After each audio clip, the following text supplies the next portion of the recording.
안녕하세요. 다음 주가 우리 종강이죠? 아이고, 시간 잘 가네. 자, 오늘은 요약집 115쪽입니다. 기본서는 400쪽이에요. 실무 들어갑니다.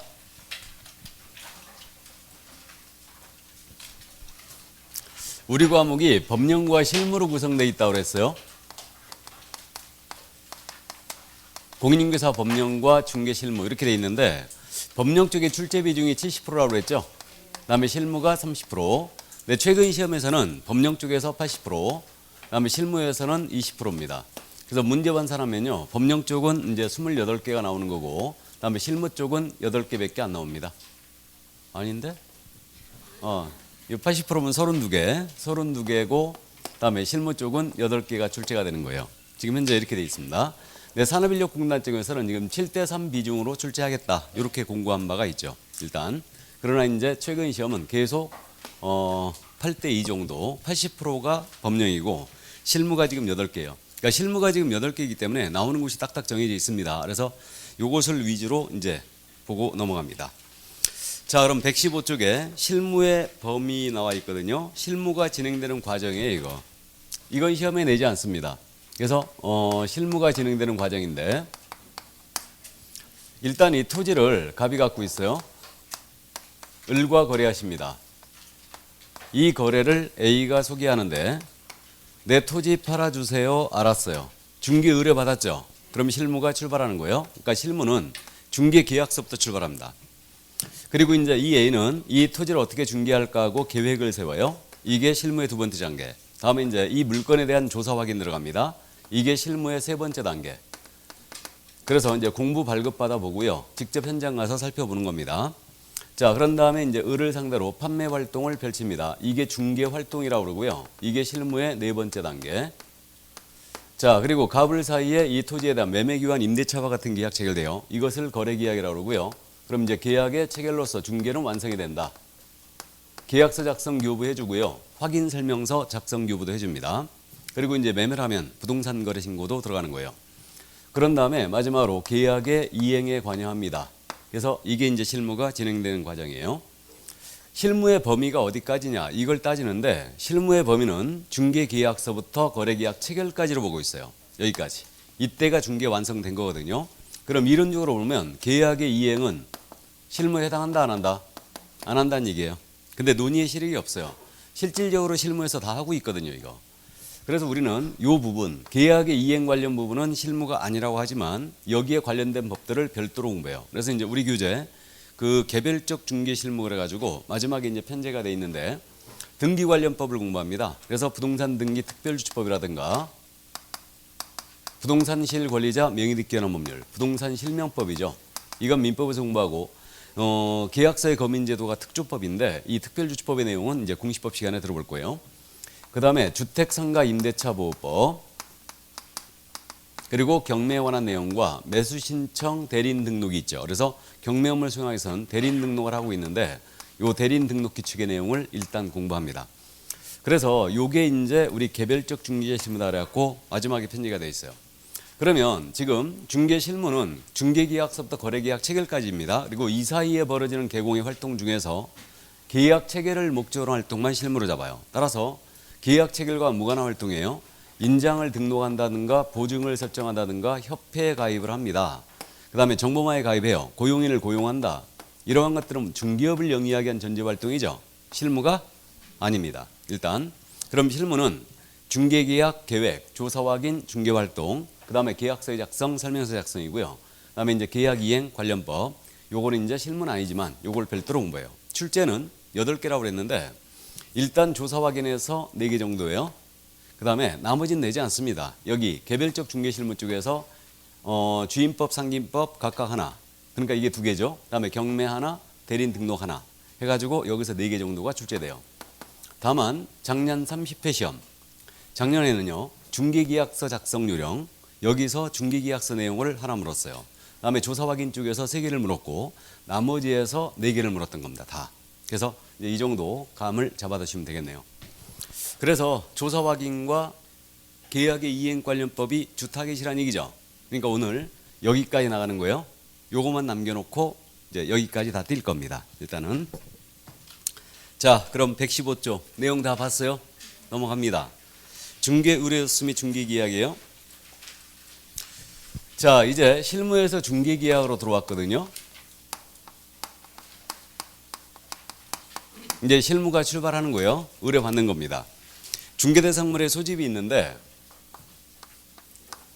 중개대상물을 개공이 직접 수집하십니다. 그럼 이걸 직접 수입 방법이라고 그래요. 교회에 나가셔요. 그래가지고 거기 오신 분들에게 의뢰를 받는다. 직접 수입 방법이에요. 또 동네 돌아다니면서 빈집 빈 땅을 조사해요. 공지공가의 조사 직접 수입 방법이에요. 또 관훈상제 참석해서 거기 오신 분들에게 직접 의뢰를 받는다. 그러면 이건 직접 수입 방법이에요. 근데 중개상물을 수집하는데 제3자를 통하여 수집하시는 거예요. 그럼 이걸 간접 수입 방법이라고 그래요. 그럼 교회에 나가셔가지고 거기 오신 분들을 통하여 의뢰를 받는다.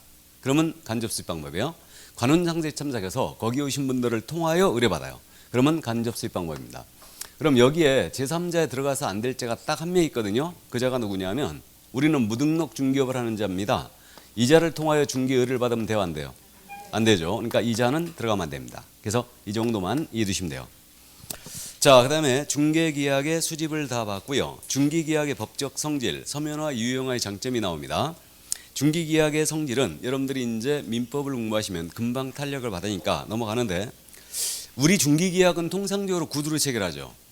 내 토지 팔아주세요. 알았어요. 그러니까 계약 내용이 불명확하죠. 그러니까 분쟁의 소지가 굉장히 높아요. 또 그 중개계약을 근데 서면화시키게 되면 어떤 장점이 있냐면 분쟁의 소지를 줄일 수 있겠죠. 의뢰 내용이 명확해지니까. 그 다음에 기록이 남으니까 유통시장을 정비하고 근대화하는 기능이 있게 돼요. 그 다음에 또 나아가서 분쟁도 예방할 수 있을 겁니다. 그러한 장점이 있고요. 투기도 방지할 수 있죠. 중개계약서를 써버린다면 언제나. 자, 그런 장점이 있고요. 마지막에 전속 중개계약을 활성화시킨대요. 그럼 이게 뭔 얘기냐면 우린 통상적으로 구두로 체결하고 있는데 첫 집에 갖고 중개계약서 언제나 써버리는 거예요. 그러면 이 의뢰인은 다른 집에 쉽게 간다 못 간다? 못 간다. 그럼 전속이 늘어나겠죠. 그럼으로써 이제 중개업에 대한 전문성을 제고할 수 있어요. 참고해 두시고. 자, 그 다음에 이제 117쪽 중개계약의 종류 및 특징으로 넘어갑니다. 이건 기본서 404쪽에 있어요. 우리 기본서에. 이 중개계약 관련해서는요. 중개계약의 분류 기준 그 정도만 딱 이해만 해두시면 됩니다. 그래서 중개계약의 종류인데 중개대상물에 대하여 개공이 어느 정도의 독점력을 갖고 있느냐. 이건 독점성에 따른 구분이에요. 중개 권한의 부의 형태에 따른 구분인데 독점성에 따라서 일반 중개계약과 전속 중개계약, 독점 중개계약으로 구분하거든요. 이렇게 세 가지. 그럼 현재 우리가 법령 시간에 공부했던 내용이 일반 중개계약과 전속이었죠. 이 두 가지는 공부했어요. 그래서 일반은 중개사물에 대한 독점력이 전혀 없죠. 전속 중개계약 어느 정도 있죠. 있고 독점력이 가장 강한 게 독점 중개계약이겠죠. 이렇게 됩니다. 그럼 일반은 그거였습니다. 의뢰인 갑이 계약공사 A한테 중개 의뢰했어요. 옆집 계공 B한테 또 중개 의뢰하고 또 옆집 계공 C한테 의뢰하고 이 중 가장 먼저 거래를 성사시켜준 계공한테 보수를 준 형태. 기억나시죠? 이게 일반이었습니다. 그러면 일반의 특징은 어떤 특징이냐면 통상 구두로 체결하더라. 의뢰 내용이 명확하지 않죠. 나아가서 여러 명의 계공이 물건을 다 받잖아요. 그러니까 법률관계가 복잡합니다. 그래서 이건 분쟁의 소지가 태생적으로 굉장히 높은 중개계약 형태죠. 이게. 그래서 미국에서는 일반인의 단점을 한마디로 뭐라 한다고요? 이건 소송의 초대장이다. 이렇게 부르고 있어요. 이 정도로 분쟁의 소지가 높다는 거예요. 또 그런 말도 있다고 그랬죠. Everybody's business is nobody's business. 이것도 일반인의 특징이에요. 모두가 물건 받았죠. 어느 누구도 책임 있는 서비스를 안 합니다. 그리고 계공은 빨리 거래를 성사시켜야 돼요. 그래야 보수를 받을 수 있죠. 그러니까 정상적인 시가 형성도 어렵게 합니다. 당최 단점이라고는 찾아볼 수가 없어요. 이게 일반인데, 근데 우리나라에서 가장 많은 형태가 뭐라고요? 일반이에요. 이게 가장 많은 형태입니다. 그래서 22조에 통칙 규정을 두고 있는 거예요. 자, 그럼 전속입니다. 독점이에요. 이 둘은 똑같은 점이 그거예요. 의뢰인 갑이 특정 기업공사 A한테만 중개할 권한을 주는 거죠. 그리고 이 계공이 승낙을 하면서 체결되는 계약이다. 그러니까 물건 혼자 받았다는 점은 둘이 같아요. 같습니다. 근데 이 전속과 독점의 차이는 어디 있냐면요. 스발상을 어떻게 처리하느냐. 여기에 차이가 있어요. 스발상이 뭐예요? 스스로 발견한 상대방. 이겁니다. 그래서 의뢰인이 스스로 발견한 상대방과 거래한 거예요. 전속이거든요. 전속의 경우는 스발상과 의뢰인이 거래했어요. 중개 보수를 지급한다 안 한다? 안 한다. 보수 지급 안 해요. 뭐만 지급했어요? 개공의 소요 비용만 지급했습니다. 그것도 중개 보수 50% 내에서 지출 비용을 물어줬어요. 그런데 스발상과 거래했어요. 독점이었거든요. 독점은요. 스발상과 거래하더라도 중개 보수를 지급을 해야 돼요. 이 점의 차이가 있는 거예요. 지금 결정적으로. 그러면 개업공사에게 가장 유리한 형태가 뭐다? 독점이에요. 근데 왜 독점이 안 들어오고 우리는 전속이 들어왔을까? 독점은 우리의 법감정과 안 맞습니다. 내가 한 중개업체 물건 내놨어요. 내놨는데 우연히 만난 상대방 거래한 겁니다. 여러분들 보수 주신다 안 주신다? 안 주신다. 맞죠? 네가 한 일이 뭐 있는데 보수 받아가느냐? 이 얘기예요. 그러니까 독점은 우리 법감정과 안 맞습니다. 그래서 그 타협점에서 전속이 들어온 거예요. 이게. 그러면 독점은 거래가 어떤 식으로든 성사가 되기만 하면 보수를 받을 수 있죠. 그러니까 보수 확보가 아주 용이해요. 그래서 수익이 증대되기 때문에 중개업에 대한 기업화의 장점을 이룩할 수 있다라고 하고 있어요. 그래서 중개업을 대형화시키기 위해서는 기본적으로 그 전제가 독점 중개학이 성행해야 됩니다. 그래야 대형화시킬 수 있어요. 수입이 안정적이니까. 그래서 기업화의 장점을 이룩할 수 있다. 이렇게 보고 있어요. 자, 그래서 이게 바로 이제 일반 전속 독점인데 이건 중개대상물에 관하여 개공이 어느 정도의 독점력을 갖고 있냐 이거에 따른 구분이었어요. 이 정도 이해해 두시고. 자, 그럼 이제 내려갑니다. 개업공사 또는 중개의뢰인의 숫자에 따른 구분을 했는데 중개행에 관여하는 주체의 수예요. 주체의 수에 따라서 단독 중개계약과 공동 중개계약으로 구분합니다. 단독의 개념을 인정하지 않는 견해도 있어요. 의뢰인 1인과 개공 1인 사이에 체결되는 계약, 이게 단독 중개계약입니다. 공동 중개계약은 의뢰인이 다수이거나 개업 공인인계사가 다수잖아요. 그럼 이게 공동 중개계약이에요. 자, 그래서 이제 의뢰인이 다수이거나 개공이 다수인 경우가 공동인데, 예를 들면 이겁니다. 의뢰인 갑이 개업공사 A, B, C한테 한꺼번에 중개 의뢰하는 거예요. 공동이에요. 이건 개공이 다수인 형태고, 의뢰인 갑, 을, 병이에요. 이들이 개공 A한테 단체로 이렇게 중개를 의뢰합니다. 그러면 이것도 공동이에요. 의뢰인이 다수인 경우예요. 근데 우리나라에서는요. 의뢰인 갑은 개업공사 E한테 중개 의뢰하고 의뢰인 을은 개공 B한테 중개 의뢰하고 둘이 협력할 계약을 성사시킵니다. 이것도 공동이래요. 근데 제가 보기에는 이거는 단독 중개 계약이 결합된 공동 중개 행위에 불과한 것처럼 보이는데 이것도 어쨌든 공동 중개 계약이라고 우리나라에서는 통상적으로 개공이 다수인 경우를 공동으로 보고 있는 것 같아요. 그럼 공동의 특징을 따져보면 개업공사 여러 명이 협력 중개한다는 얘기죠. 그러니까 신속 중개를 가능합니다. 그 다음에 지금 현 시대는 공동 중개비율이 대단히 많이 늘어났어요. 그 주된 이유는 뭐냐면 물건을 공유할 수 있는 시스템을 잘 갖추고 있죠 지금은. 그러니까 공동 중개가 아주 그래서 성행하고 있는 거예요. 그래서 정보통신 시대에 아주 적합한 이상적인 형태다 이렇게 보고 있고요. 그러면 개공이 다수가 관여하다 보니까 이거 서로 분업화 가능하죠.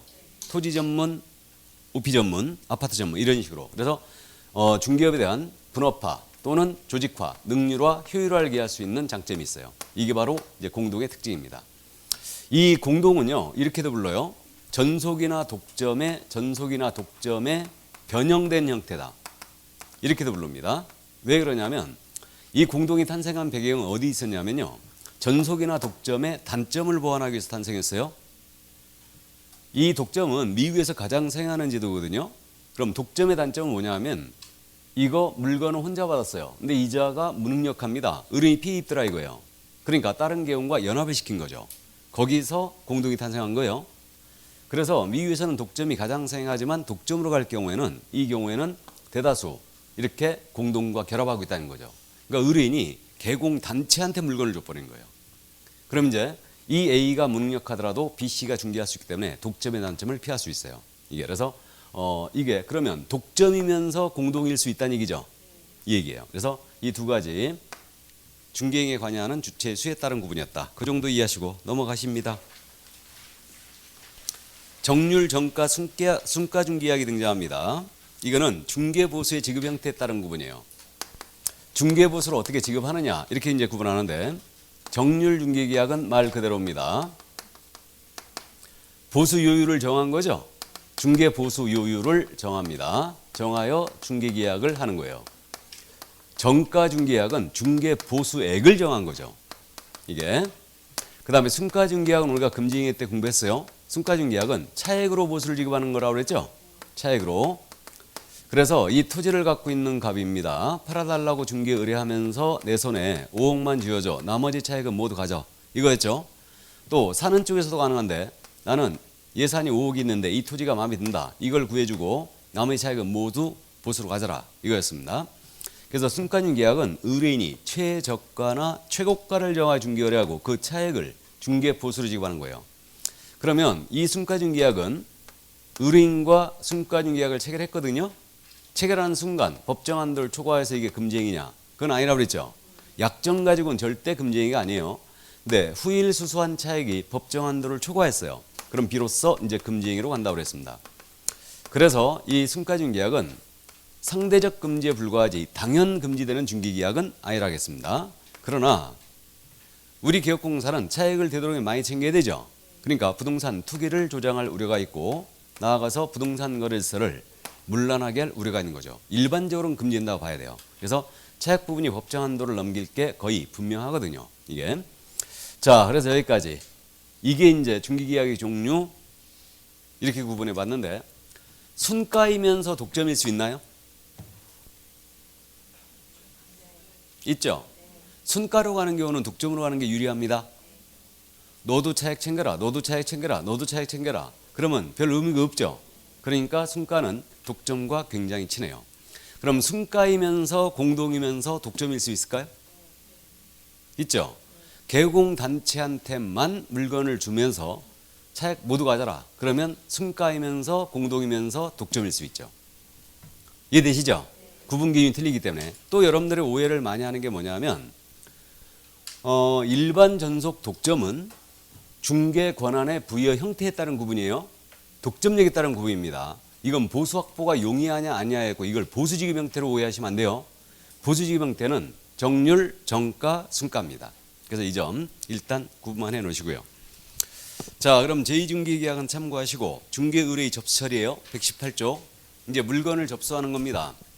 그러면 의뢰인에게 물건 받으면서 뭘 물어봐라냐 바로 이 문제인데 요 사항 외에도 물어볼 것이 있으면 물어보면 돼요. 근데 주요하게 이제 뭘 물어보라는 얘기냐면 먼저 매도를 의뢰받는 거예요. 그럼 이 매도인한테 뭘 물어봐야 되느냐? 물건에 대한 기본적인 사항 물어봐야 되죠. 기본적인 사항 물어봐야 되고 그 다음에 매도 목적을 물어봐야 돼요. 왜 매도 목적을 물어보느냐? 얼마만큼 빨리 거래 성사시킬 거냐? 이걸 물어봐야 돼요. 뭐 해외 이주 가시는 거냐? 아니면 뭐 실거주 목적이 뭐 이거 그냥 지방 정근 가서 그런 거냐? 물어봐야 돼요. 그 다음에 권리관계 체크해야 됩니다. 특히 미공시 권리 물어봐야 돼요. 여기 임차인 거주하고 있느냐? 물어봐야 되고 그 다음에 매도 희망 가격을 물어봐야 돼요. 얼마에 파시려고 하느냐? 매도 희망 가격. 근데 이건 의뢰인이 거꾸로 물어보죠. 지금 시세가 얼만데요 하고 거꾸로 물어봐요. 그럼 현재 시세가 7억이다. 얼마라고 해야 된다고요? 예? 뭔 6억이 왜 나와 지금? 시세가 7억이라니까. 7억이라고 해야죠. 시세가 7억이면 7억이라고 해야 된다니까요. 근데 우리가 원만한 중개활동을 해서 약간의 선의의 거짓말을 하죠. 얼마 정도 얘기하면 돼? 아, 매도인한테 7억 2천이라고 하면 쓰겄어요 이거? 6억 8천이나 9천 정도 되죠. 예, 그래서 어쨌든 매도 희망 가격을 이제 물어봐야 되고요. 마지막으로 중개계약의 종류를 한 번쯤 정리해 두셔야 돼요. 독점력 있는 걸 하라는 얘기죠. 요즘 말하기 좋잖아요. 저한테만 물건 주셔도 이 동네 내가 다 공개한다. 정보망이라는 게 있어서. 근데 공개하기 뭘 공개해? 혼자 쌓아안고 있지 다. 어쨌든 그래서 이걸 매도 접수할 때 일단 접수처리 사항이고요. 그럼 매수를 의뢰받는다. 이때는 물론 기본적인 사항 물어봐야 돼요. 소재지 면적 몇 평형을 원하는지 물어봐야 되고 그 다음에 매수 목적 물어봐야 돼요. 이것도 투자 목적인지 실거주 목적인지 다 체크해야 됩니다. 그다음 매수 희망 지역도 물어봐야 돼요. 역세권을 원하는지 재개발 지역을 원하는지 매수 희망 지역 물어봐야 되고, 그다음에 이거 매수 의뢰 받을 때 가장 키포인트가 예산이죠. 아무리 좋은 물건이 있다 하더라도 매수 의뢰인에게 예산이 없다면 거래시킬 수가 없죠. 그래서 예산을 체크해야 됩니다. 근데 이제 예산 물어볼 때는요, 매수 의뢰인한테는 별로 자존심을 건들 일이 없어요. 매수인들은 대부분 매매하시는 분들은 예산을 확보하고 오거든. 그죠? 뭐 갖고 있는 자금이라든가 또는 이제 그 예를 들어서 대출을 받겠다 이런 식으로 이제 확보하고 오시기 때문에 별 문제가 안 돼요. 근데 임대차 의뢰 받을 때는요, 임차인 예산 체크할 때 자존심 건드리면 안 돼요. 맞죠? 그러니까 임차인의 심리가 그거 아니에요. 적은 예산으로 깨끗한 집, 좀 더 넓은 집을 가겠다는 게 인지상정 아닙니까? 근데 거기다가 그 돈 가지고 이 동네에서는 택도 없다. 이런 식으로 얘기하게 돼요. 이런 식으로. 그러니까 이제 그런 자존심을 되도록이면 건들지 말라는 얘기입니다. 이게 나는 다 용서하는데 내 자존심을 건드렸다. 그럼 난 절대 용서 안 합니다. 인연 끊는 거예요, 거기랑은. 일단 더 이상 안 봐요. 이게 나 뒤끝 장렬입니다. 근데 우리가 중기업 하다 보면요, 손님한테 그렇게 돼요. 이게 제가 이론적으로는 그러지 마십시오 그러는데 그렇게 됩니다. 근데 우리가 중개하다 보면요, 진짜 이 임차인이 보증금 1,000만 원에 월세 50만 원짜리 들어가는 거야. 이런 손님이 더 까탈스럽다. 가서 보여주면 막 냄새 난다는 둥, 도배를 갈아준다는 둥, 싱크대 갈아달라는 둥, 별 희한한 소리를 다 해요. 그럼 속으로 우린 그러지. 그러면 좋은 집 가지. 뭐하러 일로 와. 그잖아요. 이게 막 여기까지 나오는 거야. 그리고 따지는 것도 더럽게 많아요 또. 그러니까 결국은 그 돈 가지고는 택도 없다 그래버리는 거야 그냥. 이게 그렇게 됩니다. 하다 보면. 이게 그래서 나는 사람한테 상처를 좀 받았다고 그랬죠. 내가 있으면서. 그래서 나는 중개업과 안 어울린다 해서 난 포기를 한 거예요 지금. 일단은 사람이 변해가요. 그게 싫은 거야. 그게 싫은 겁니다. 그래서 이 자리에 공주처럼 코우신 분은 되도록이면 피하십시오. 중개업. 공주처럼 코우신 분은 상처 많이 받아요. 잘못하면 저기 무술이 되니까 공주처럼 살으시기 바랍니다. 일단. 자, 그 다음에 이제 마지막으로 매수 의뢰 받을 때도 중개계약의 종류를 한 번쯤 확인해둬야 되죠. 그러니까 독점력 있는 걸로 가라는 얘기예요. 그래서 이 정도 이해하시고 임대차 의뢰 접수 처리 사항은 참고하시기 바랍니다. 자, 그럼 그 정도고요. 이제 119조 전속중개계약서 및 일반유기서 비교로 돼 있죠. 우리 기본서는 이 부분이 161쪽에 있어요. 기본서는 법령 쪽에 있습니다. 우리 기본서는. 근데 실무에서 중개계약이 등장한 것은 중개계약서 쓰는 요령을 원래 공부해야 되죠. 원래. 근데 중개계약서 쓰는 요령을 묻는 게 아니에요. 그래서 작년 시험에서 중개계약서 서식 내용을 물어봤죠. 왜냐하면 중개계약서 이미 들어갈 내용은 다 들어가 있거든. 그러니까 작성 요령을 이걸 공부할 일이 없는 거예요. 그래갖고 서식 내용을 기억하느냐, 요 서식의 내용을 직접 물었었죠. 그래가지고 이 요약집에 지금 서식이 둘이 비교가 돼 있는 거예요. 이게. 그래갖고 중개계약서는 앞면이 있고 뒷면이 있거든요. 그래서 뭐가 들어가 있는지 눈여겨봐 두시는데 작년에 가장 어려운 문제 중에 하나가 바로 이 문제였어요. 이 서식을 물어본 겁니다. 굉장히 어렵게 물어봤어요. 서식 물어보면서. 그러면 우리 전속중개계약서 서식 있죠? 서식 있어요. 이 전속계약서는 사용의 의무가 있죠? 사용 의무가 있고 작성한 다음에 보관도 해줘야 되죠? 몇 년? 3년 해야 돼요. 그래서 이렇게 되고요. 일반 중개계약서거든요. 일반 중개계약서는 서식이 있어요, 없어요? 일반. 이것도 있죠? 서식은 있습니다. 서식은 있는데 이거 사용할 의무가 있다, 없다? 없다. 사용 의무 없어요. 보관할 의무도 없습니다. 일단 여기까지 우리가 이제 법령 시간에 일단 공부했어요. 그러면 전속에 들어가는 서식 내용은 뭐냐? 1조 의뢰 의무가 들어가 있죠. 의뢰 의무. 을이 개공이다, 을인이다. 개공이에요. 우리는 을입니다. 갑이 아니에요. 자, 그래서 개공의 의무 이렇게 돼갖고 법령 시간에 공부했던 내용이 전속계약서에 그대로 들어가 있어요. 그러니까 우리 기업공사는 업무 처리 상황을 2주일 이상은 문서로 통지해야 되죠. 또 정보 공개, 비공개 요청이 없는 한 해야 되죠. 며칠 내? 7일 내. 이렇게 되고요. 그 다음에 확인 설명을 성실하게 이행하라. 이런 내용 들어가 있어요. 그 다음에 갑의 권리 의무 이렇게 돼 있어요. 갑이 의뢰인이죠. 전속을 체결한 의뢰인, 갑의 권리 의무 해가지고 이 의뢰인께서는 위약금 지급의 의무가 있죠. 전속계약의 유효기한 내에 다른 계공한테 의뢰하여 그가 소개한 상대방과 거래했을 때 위약금 물어줘야 되고, 그다음에 계공이 소개한 상대방과 계공을 배제하고 직거래했을 때 지하다방 사건이죠 이게. 그때 위약금 물어줘야 되고, 그다음에 서발상과 거래했어요. 소요비용 물어줘야 되죠.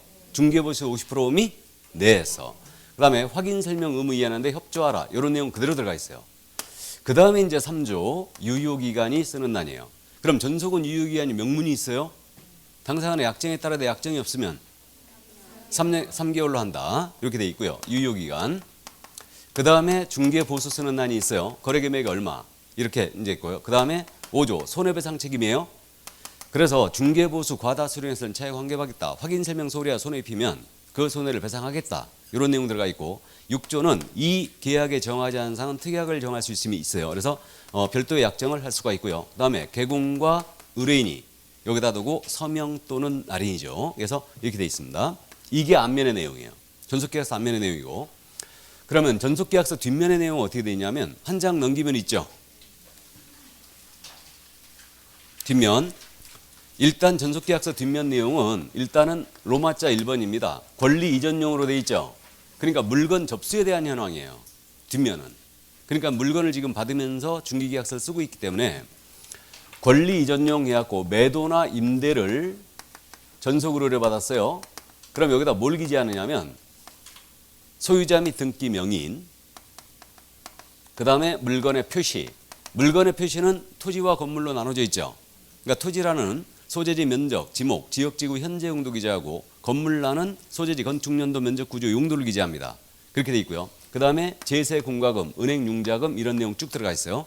월 관리비, 임대료 쓰게 돼 있습니다.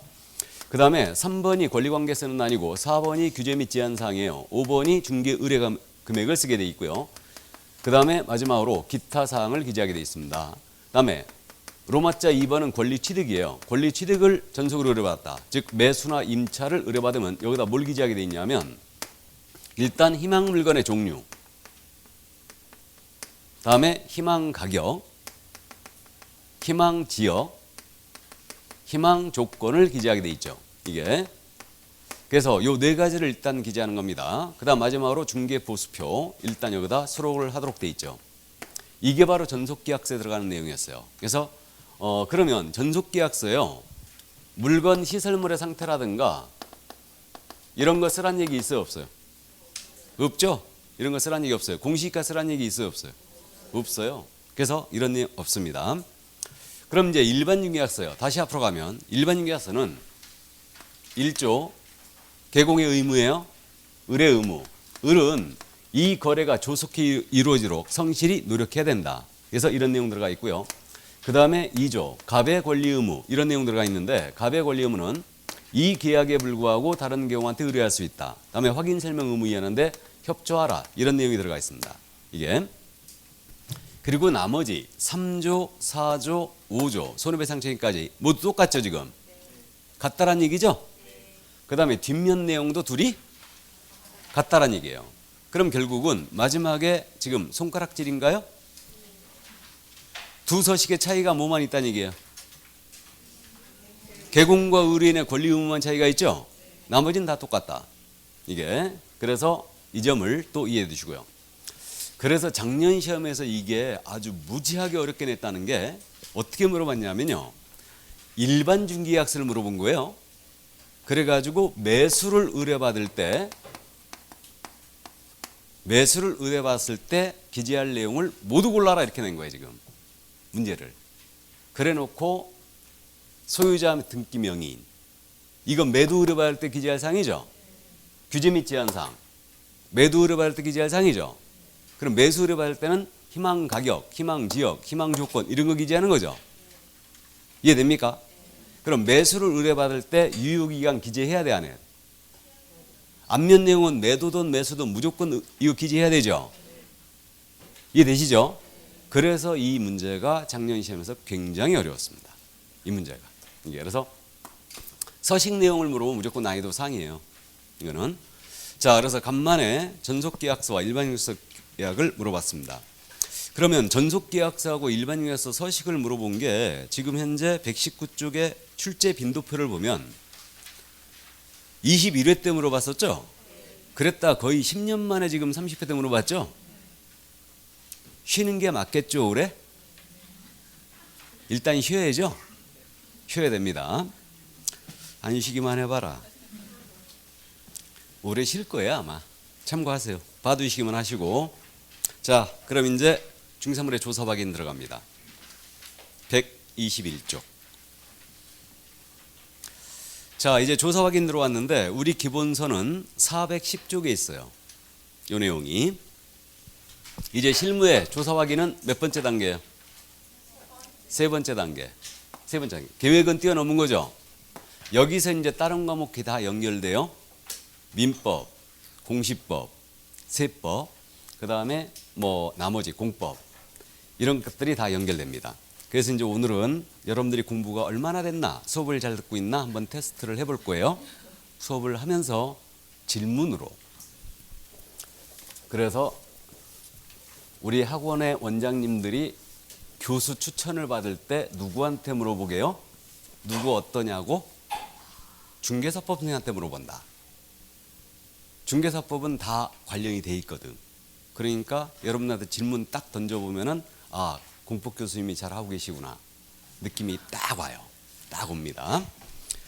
근데 어느 학원 갔더니 아직도 민법을 그렇게 헤매고 있는 학원이 있긴 있대.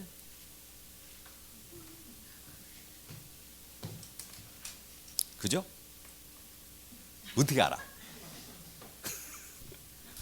어렵죠? 민법이 어려워요. 아, 시험을 뭐 그렇게 어렵게 내? 손님만 잘 모시고 다니면 되지. 맞죠? 아니 손님 모시고 다니는데 뭐 법률행위인지 뭔지 우리가 알 게 뭐야. 계약만 하면 되는 거지 그냥. 그죠? 그런 생각하면 짜증납니다. 공부하는데. 그냥 받아들이세요. 아, 해야 되는구나 하고 하세요 그냥. 참 시험 진짜 전보단 진짜 어려워졌어요. 진짜 어려워졌습니다. 많이 느껴요. 그거 하면서. 그래도 2차야 뭐 중개사법이 있으니까 그나마 좀 버티는데 1차는 이건 도와줄 과목이 없으니까 진짜 환장하겠어요. 시간은 가지. 근데 아직도 6개월 남은 거예요 지금. 5, 6, 7, 8, 9, 10 6개월 맞죠? 아직도 기회는 있다. 아직도. 그래서 1차 요즘 뭐 슬럼프 올 때가 됐죠 이제. 슬럼프가 올 때가 됐어요. 그러니까 특히 이제 11월 달 출발하신 분들 지쳐갈 때가 됐습니다. 이거 지금 코로나 때문에 다들 긴장의 끈을 놓지 않고 있기 때문에 이게 슬럼프가 아직 조금 그렇긴 한데 내가 책을 봐도 이게 아는 건지 도대체 진척은 있는 건지 이게 시험에 내가 합격할 수 있을까 그런 생각들 많이 들 거예요. 그래도 끊임없이 읽고 또 읽고 또 읽고 해야 된다. 12월 달에 제가 오픈하면서 민법에 대한 얘기를 한 적이 있죠. 민법 공부는 연못에 눈 내리는 거다. 기억나세요? 그 얘기 안 했나? 했던 것 같은데? 나 항상 그 얘기 하는데? 우리 학원에서만 안 했나? 제가 경험상으로 제 경험을 말씀드려 죄송한데 민법 공부는 연못에 눈 내리는 거예요. 진짜로. 연못에 눈 내려요. 티 나요? 안 나요? 안 나요. 민법이 그래요. 근데 밤새 눈 내렸잖아요. 밤새. 그럼 더 이상 눈이 녹아들질 못하겠죠. 포화 상태에 이르는 거 이제. 그러면 표면에 살짝 쌓이기 시작했다. 그 다음부터는 어떻게 되느냐. 쭉쭉쭉쭉 올라가는 거죠. 쌓이기 시작하는 거예요. 민법 공부가 그래요. 그러니까 일정 단계 오기까지는 지속적으로 스트레스를 받습니다. 계속. 그러니까 읽고 또 읽고 읽고 또 읽고 해야 돼. 녹여내야 돼요. 자기 몸에 계속 이거를. 그래서 이제 민법 과목은 경험상으로 봤을 때 실력이 요 이 땅 했잖아요. 이렇게 상승되는 게 아닌 걸로 보여요. 이렇게 됩니다. 계단식이에요. 그러니까 지속적으로 투자했죠. 어느 날 갑자기 여기가 있어요. 지속적으로 투자했죠. 어느 날 갑자기 여기가 있어요. 이게 그렇습니다. 그러니까 여러분들이 이 과정에서 스트레스 엄청 받는다는 얘기죠. 지금 이 시기가 온 거예요. 내가 잘하고 있는지 근데 여전히 나 자신을 믿어야 되죠. 지속적으로 암기하고 읽고 또 읽고 그래야 됩니다. 이거. 그리고 시험은 저 지론이 벼락치기가 최고인데 암기해야 돼요. 암기해야 됩니다. 민법 이해를 해야 되죠. 이 바탕이 없는 암기는 쓸모가 없죠. 근데 암기를 하셔야 돼요. 일단 제가 처음에 강의 출발할 때요, 중개사법 우리 암기표 지금 나갔죠. 암기 안 했어요. 무슨 법 과목을 암기야, 두음자 따갖고. 네, 그랬거든요. 근데 3년째 딱 들어서 이걸 만든 거예요. 아, 이거 아니다. 이건 지금 대학 강의하는 게 아니고 학원 강의다. 이거는 우린 시험에 대비하는 거다. 그래야니까 딱 그 생각이 딱 드니까 암기표를 만들게 된 거예요. 그러니까 이 암기표 만드는 지가 벌써 한 15년 된 거예요 지금. 그러니까 암기해야 돼요. 민법 암기해야 돼요. 개론 암기해야 됩니다. 암기해야 돼요. 시험이에요. 시험입니다. 그러니까 저는 개론 그렇게 했다니까요. 부동산 특성 같은 거 있죠. 두음자 닦고 암기해버렸어요 그냥. 개론 같은 경우는 그야말로 내가 맨날 개론 그러잖아요. 읽을 때는 그냥 이해돼. 뭔 얘기인지. 그죠? 근데 딱 덮으면 아무것도 기억이 안 나. 그리고 문제로 딱 내버리면은 이게 뭔지 잘 헷갈려요. 그죠? 암기해버려야 돼요. 암기해야 됩니다. 그게 빨라요. 그게 빠릅니다. 어쨌든. 자, 그러면 이제 조사 확인. 다른 과목이 연계됐다는 말씀을 드린 거고, 조사 확인은 의예요. 물건 잘 알아야 팔 수 있겠죠? 그러면 물건을 잘 알아, 브리핑 잘 한다면은 성사 가능성을 높입니다. 그러니까 중개업 성공의 열쇠다. 손해배상 책임도 면하게 돼요. 그럼 조사 확인의 대상은 뭐냐? 조사 확인의 대상은 당연히 우리가 확인 설명해야 될 사항이 있죠? 요것이 조사 확인 대상이죠. 그럼 확인 설명 사항이 기의, 권, 거수, 공시면, 환지세. 이 말을 들어본 적은 있죠. 그러니까 여기까지만 기억나면 돼요. 들어본 적이 있다. 그리고 이제 한 문장으로 기억이 나고 이게 뭔지 아직 몰라도 돼요. 그럼 기는 뭐냐 하면 기본적인 사항이죠. 권은 권리관계사항, 거는 거래 예정금액, 수는 중개 보수, 금액뿐만 아니고 산출내역 모두 설명해야 되고요.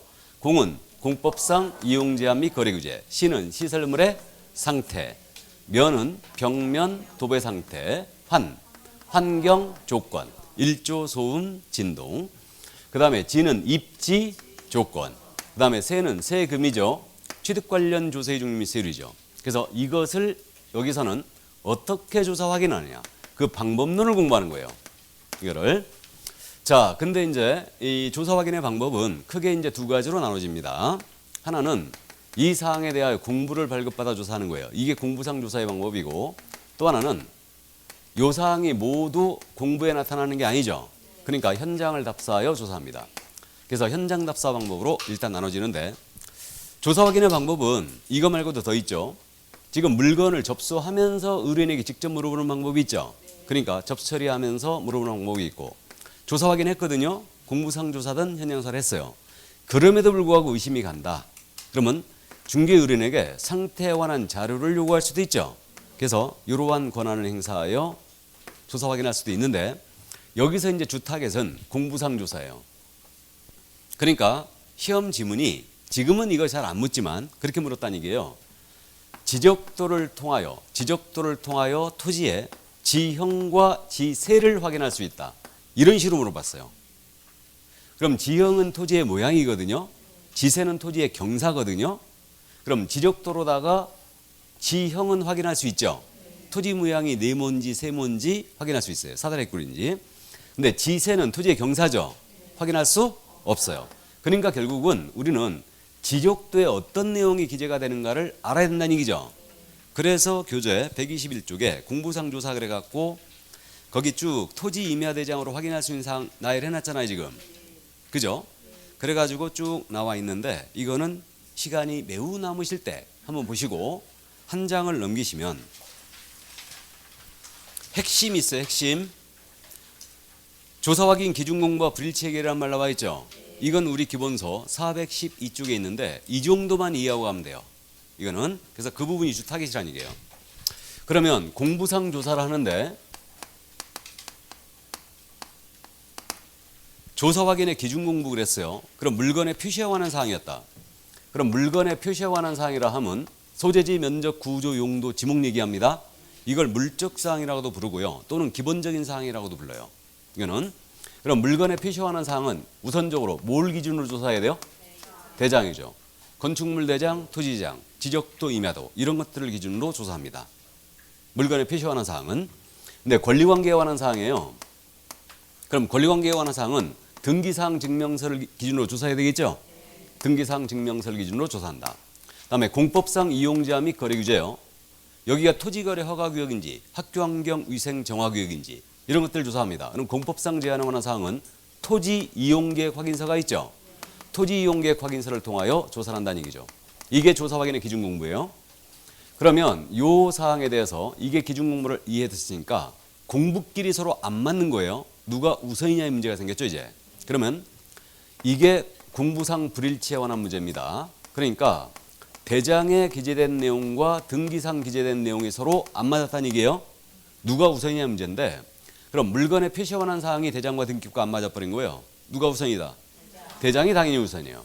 권리관계에 대한 불일치가 발생했어요. 소유자 인적 사항에 대해서 대장과 등기부가 서로 안 맞아버린 겁니다. 뭐가 우선이겠어요? 등기상 증명서죠. 이렇게 됩니다. 그래서 일단 그 정도 이해하시고 경계의 불일치가 있죠. 경계의 불일치는 현실의 경계와 공부상 경계가 안 맞아버린 거예요. 그럼 경계는 지적도에 나오죠. 그러니까 둘이 안 맞은 거예요. 이때는 특단의 사정이 없는 이상은 뭐가 우선이다? 공부상 경계가 우선이라는 게 대법원의 태도예요. 이게 왜 그랬냐면 우리 대법원이 지적공부에 등록된 사항들 있죠. 지적공부에 등록된 사항들 이름, 소재지, 면적, 지목, 경계 이런 것들 지적공부에 등록된 사항들은 이름, 등록으로 특정되고 이랬어요. 그러니까 이 지적공부의 등록에 대한 사항의 특정력이라고 저는 이걸 이해하고 있는데 이건 권리의 추정력과 비슷한 거예요.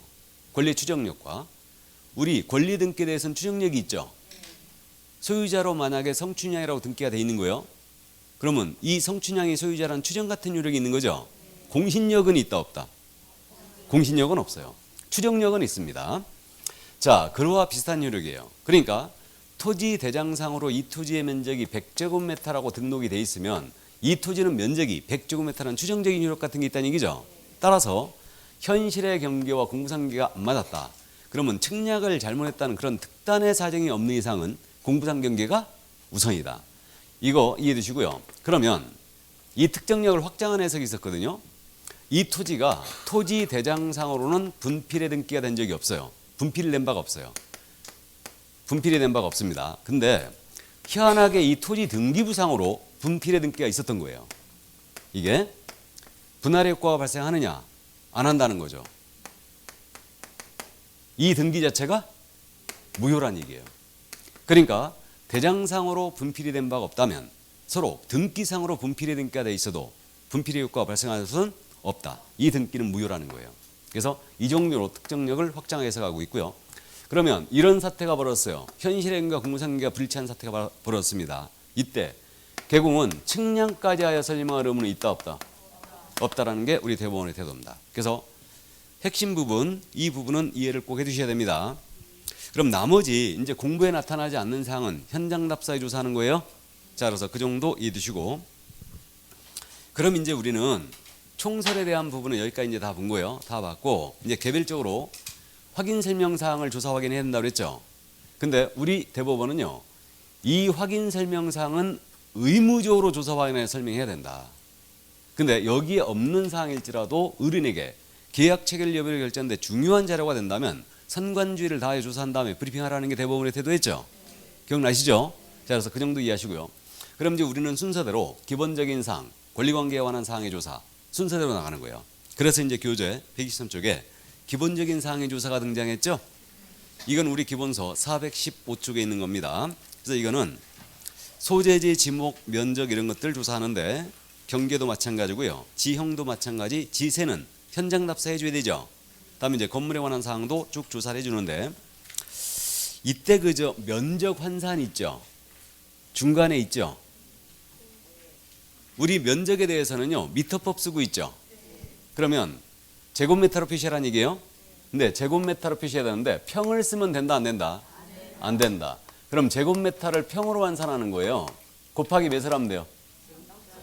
0.3025를 하면 된다. 그러니까 대충 제곱미터에 0.3 곱하면 평으로 되는 거예요. 근데 거꾸로 평을 제곱미터로 환산하는 거예요. 곱하기로 한다면 3.3058을 곱하면 돼요. 근데 둘 다 암기할 필요 없다고 그랬죠. 암기할 거 가뜩이나 많아 죽겠는데 하나만 기억하자. 0.3025죠. 곱하여 평이 나왔어요. 평에다가 나누기 0.3025 해주면은 제곱미터로 환산되는 거죠. 그렇게 이해하시면 돼요. 그러니까 0.3025. 부동산 하면서 평으로 환산하는 게 헷갈리면 된다, 안 된다? 안 된다. 이거는. 그래서 이 정도 참고하시고. 그 다음에 이제 여기에는 지금 안 나와 있지만 잠깐 참고. 우리 이 평을 쓰면 절대 안 됩니다. 근데 손님한테는 제곱미터로 브리핑하면 돼요, 안 돼요? 안 되죠. 평으로 환산을 설명하는 게 좋습니다, 일단. 근데 문서에는 절대 평을 쓰면 안 돼요. 계량하는 법률에 의해서 100만 원 이하의 과태료예요, 이거. 가로 열고 써도 안 됩니다. 그러니까 평은 절대 쓰면 안 돼요. 그래서 그럼 이제 우리 거래할 때 산 같은 거 거래할 때 임야 거래할 때 정보란 표현 들어봤죠? 손님하고 산 보러 갔어요. 경계가 어딘지는 구분이 안 가죠. 예, 그건 전문가들도 경계가 헷갈려요, 사는. 근데 어쨌든 저게 몇 정보예요? 이렇게 물어보는 손님들이 있어요. 정보는 척관법이죠. 척관법이에요. 그래서 상식적으로 알아두시는데 정보는 3,000평을 얘기합니다. 일정보는 3,000평을 얘기해요. 참고해 두시는데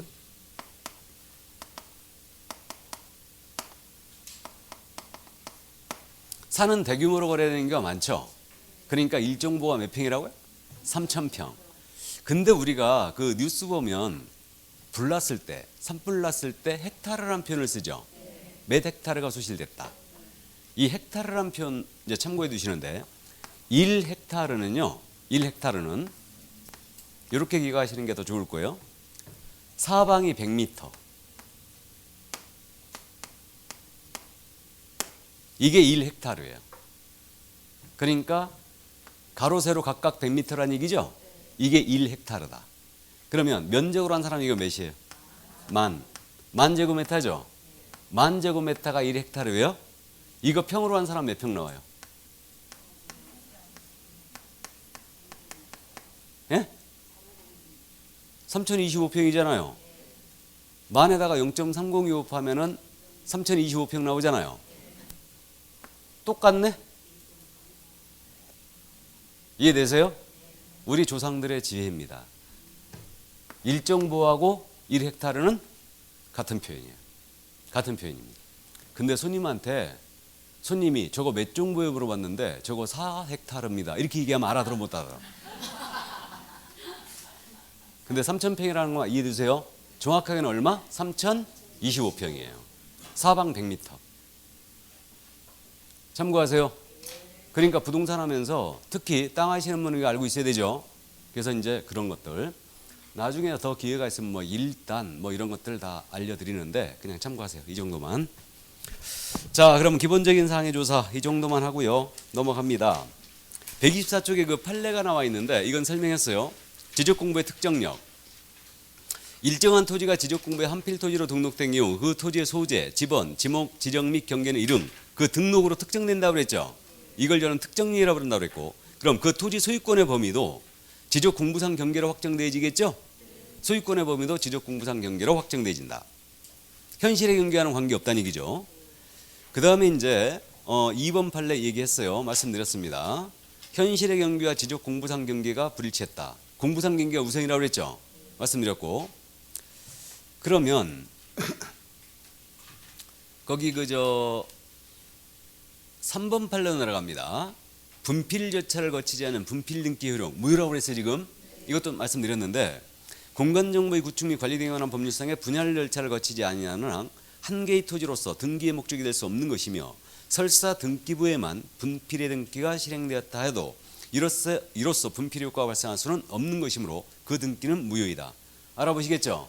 그러니까 대장상으로 분할의 등기가 된 바가 없어요. 분필 등기가 서로 지어졌구나. 서로 등기상으로 분필의 등가되에 따라 그 등기는 무효라는 겁니다. 이 정도로 특정력을 확장해서 가는 거예요.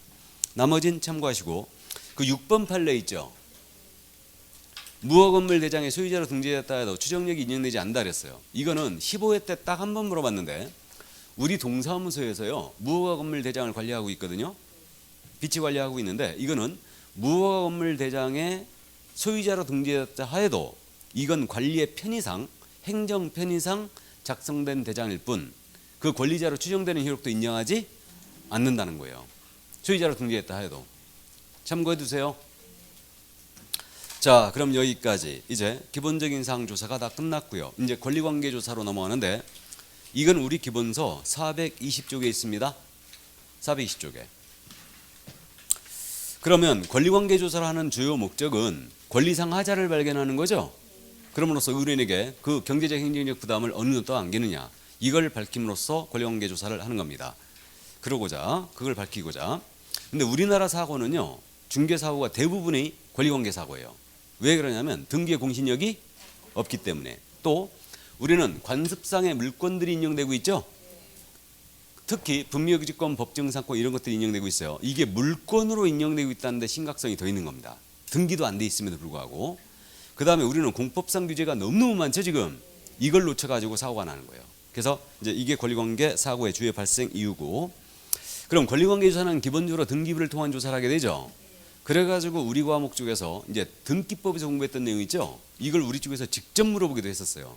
그래가지고 지금 등기 관련 정리가 돼 있는 게 125쪽 맨 밑에서부터 126쪽까지 정리가 돼 있죠. 그래서 이걸 16회를 마지막으로 출제 안 하고 있습니다. 그러니까 지금으로부터 15년 됐다는 얘기죠. 그러니까 역시 31회 때도 낼 가능성이 전무하다. 이런 것들을. 왜? 지금 출제 비중이 몇 개라고요?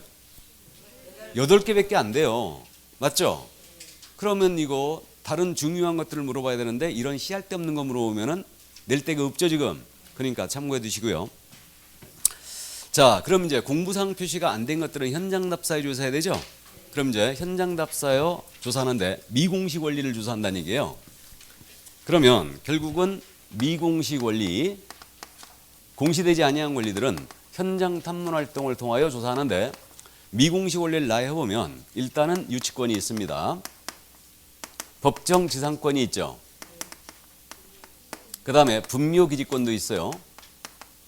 그리고 등기되지 않은 주택상가 임차권이 있죠. 이렇게 됩니다. 이 중에 실무적으로 제일 많이 붙이는 미공식 원리가 뭐다? 예? 임차권이죠. 임차권은 그래서 다음 주 우리가 주택상가 임대차보법으로 공부하는 거죠. 이거를. 그러면 이 중에 제일 많이 붙인 게 뭐다? 바로 분묘기지권이다. 그래서 교재 분묘기지권이 등장하고 있죠 지금. 실무적으로 말해요. 우리가 우리나라 산에는 대부분 분묘들이 있죠. 이 분묘 존속 권리거든요 이게. 그래서 요 내용 민법 시간에 공부하시잖아요. 근데 우리 쪽에서 출제를 엄청 잘한다는 거죠 이게. 작년 시험에서 출제된 걸로 돼 있죠 지금. 출제했어요. 그래서 민법 시간에 판례 태도를 잘 공부하시고 맞추기는 어디서 맞춘다? 중개사법에서 맞춘다. 우리 쪽이 잘 내는 이유가 또 민법 시간에는 장사 등에 관한 법률을 공부 안 하죠. 장사법이에요 이게. 그러니까 이거와 엮어서 이걸 물어본다는 얘기예요. 그렇기 때문에 이쪽이 이제 권리관계에 대해서는 주타겟이에요. 작년 시험에서는요 법정지상권을 물어봤어요. 이거 하나 물어봤고 분묘기지권 물어봤습니다. 근데 작년에 제가 법정지상권 1년 내내 강의하면서 한 번도 언급 안 했어요. 그래도 다 맞추고 오시죠. 예, 다 맞추고 오십니다. 이건 민법에서 공부하니까. 그러니까 법정지상권은 그 전에 25회 때 낸 바가 있어요. 그 다음에 30회 때 출제가 됐죠. 작년에. 그 다음에 분묘기지권은 자주 출제하는 법입니다. 그래서 이것을 우리는 주타겟으로 하고 있어요 지금. 이게. 그러는 바람에 작년에 법정지상권을 물어본 바람에 말이에요. 확인 설명서를 못 물어봤다니까. 반드시 확인 설명서를 물어봤어야 되는데. 어쨌든. 자, 그러면 127쪽에 분묘기지권 등장하고 있죠? 우리 기본서는 425쪽에 있어요. 요거는 깔끔하게 우리가 코피 한 잔 머시고 해야 되죠? 예, 잠깐 쉬었다 하겠습니다.